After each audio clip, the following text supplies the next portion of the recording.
Maxey, Kyle Lowry, one of the best quarterbacks the NBA has ever seen. Obviously, Tobias is who he is. Kelly has been playing unbelievably. Obviously, Buddy Hield, all those guys. Mo's been playing great for them in that role. Paul Reed. So we knew we had our hands full. Nicholas Platoon, all those guys, man. They're really savvy pros, very experienced vets. And so we just wanted to make sure our defense remained consistent. It got a little bit away from us in the second quarter, but second half we did a great job despite some of our offensive mistakes. Turning the ball over, missing point-blank shots, playing up against the shot clock a bunch. We were able to still sustain our defensive effort, and it came from a little bit of everyone. Spencer was great, Cam, Max, chasing Buddy around, obviously AD at the rim, Bron being shifted in place early. Just everyone gave a good team effort defensively. Darvin, you guys came out after halftime, I think, and had turnover right away to start the third quarter, and maybe in the past that would have taken you guys out of your defensive intensity. How encouraged were you that didn't happen tonight, and do you think that points to that sense of urgency that your guys talked about, kind of maybe even ramping up a little bit here over this past few days? It's kind of the finish line now, sort of, it seems like maybe more of a straight line there. Absolutely. We talk about giving multiple efforts and having the next play mentality, even when things are good, bad, and different. A lot of things going to happen in an NBA basketball game. The one thing you can't do is, have self-inflicted wounds where you're disappointed because you didn't get a whistle, or you turn the ball over because like I said, it's the difference between just unforced errors and competitive turnovers. Some of our turnovers were competitive. Guys just trying to get the ball to the open guy, didn't quite work out. But just a bunch of them happened in a row. Then playing against the shot clock, you have to throw up a hand grenade. That's almost just like a turnover as well, because you're not getting the shot in rhythm. But again, our group buckled down. Guys became vocal on the sideline, which was great. The dialogue, we've been preaching that all year, and it's really been at a high level here lately. Just us talking things through and not imploding, just trying to figure it out. That frustration needs to be, the prelude to focus.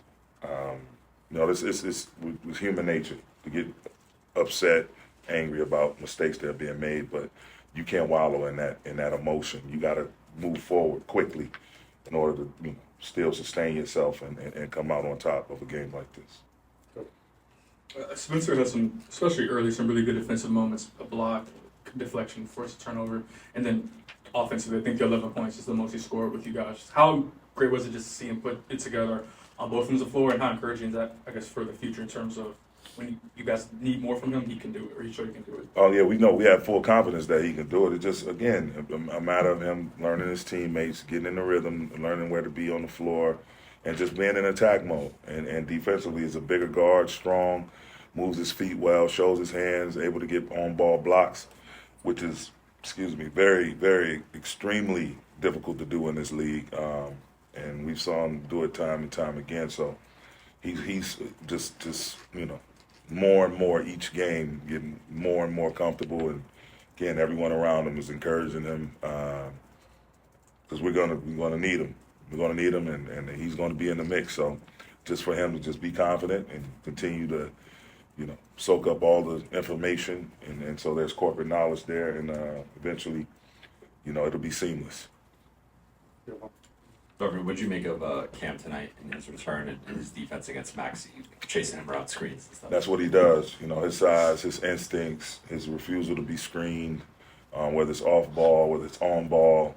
Even if he goes under a screen, he's able to still get tall if the guy decides to try to raise up behind it, and his feet, his hands are constantly active, moves his feet really well, was able to stay in front without fouling. I thought he was huge. Those minutes he came in and kind of put him on Max. I told him I didn't want him to guard.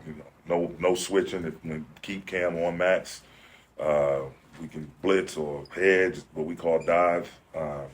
If they try to bring someone else into the pick and roll to force a switch, we're not doing. We want Cam on him when he doesn't have the ball. Cam deny the hell out of him, and I thought he did a great job in a very important segment of the game late. Yeah, Jeff, question. Yeah, you good? Go ahead. Coach, how much do you focus on those unforced errors and cleaning that up, and how much of it this late in the season do you just not scoff at, but just kind of say, hey, next game mentality, we got the win, that's what we needed, let's focus on the next assignment? I mean, you definitely have to look at it. You know, the good part, the good news is the way we guarded and defended everything, and you know the off. But again, things to get better at, closing out possessions with a defensive rebound. Then offensively, our pace was good. You know, we had some great runouts. We just didn't connect. And again, it's a difference between just complete unforced errors and competitive turnovers. So we'll get to the film and show some of this, and again, try to learn from it, grow from it, and be better at it. Last one, Kobe. Darvin, just two quick ones for you. Torian, do you expect this absence, I know it's personal reasons, to extend beyond today? And with Jalen, just how do you feel for him after having TP will be back on Sunday, and Jalen with the back surgery? Just how do you feel for him? Yeah, he's good. Everything was successful. Everything went well, and just start the process of getting back, back to his normal self.